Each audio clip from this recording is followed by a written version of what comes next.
John 8:11.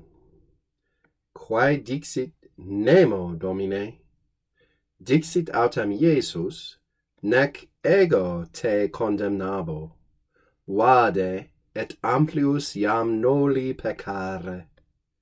She said, "Nobody, Lord." And Jesus said, "Neither shall I condemn you. Go, and now do not sin any further." Here we finally have the conclusion of the discourse between Jesus and the woman caught in adultery. And Jesus, having made his point to her accusers quite effectively, they've all left at this point, it remains only for him to tell her his own judgment as a figure of authority, of much greater authority probably than she realizes initially. And this is their memorable exchange. So we begin with a relative pronoun.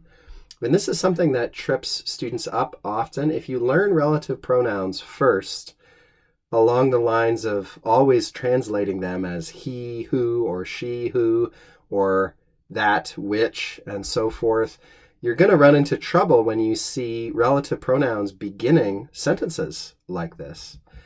This isn't she who. This is simply, in English translation, if we were to make one, she.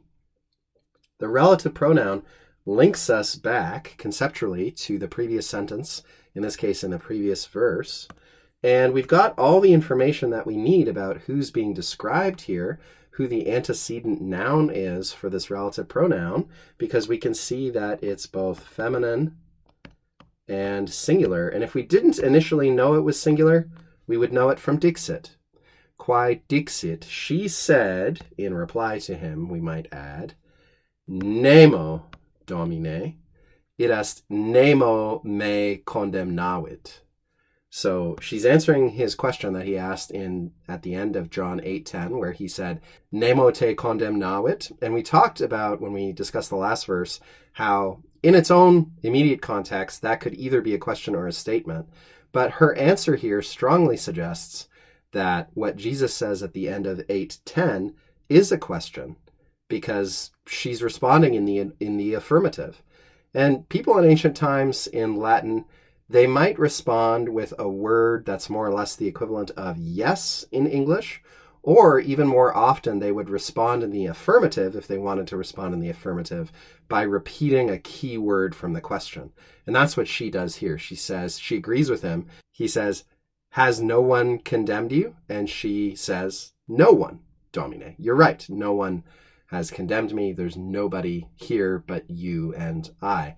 And Domine, as we've said many times before, is simply a marker of respect from a social inferior, or someone in this case who considers herself a social inferior. It doesn't necessarily mean more than that, but it could mean more than that depending on who this woman thinks Jesus is at the moment.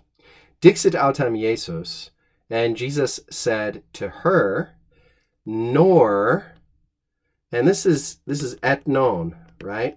And why do we have et non or nec? Because he's including himself in the previous group. He's saying, none of them have condemned you.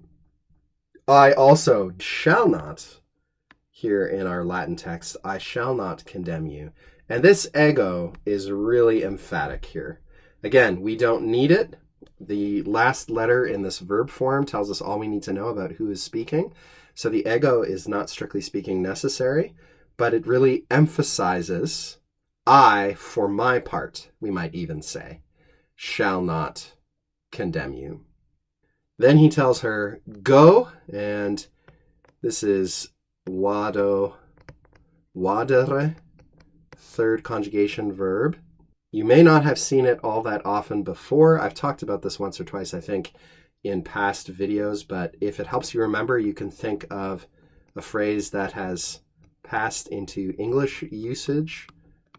In literary circles, people will say, oh, this book is a real vade mecum, literally a go with me kind of book. That is a kind of handbook or a book that you take everywhere, that you keep under your pillow at night.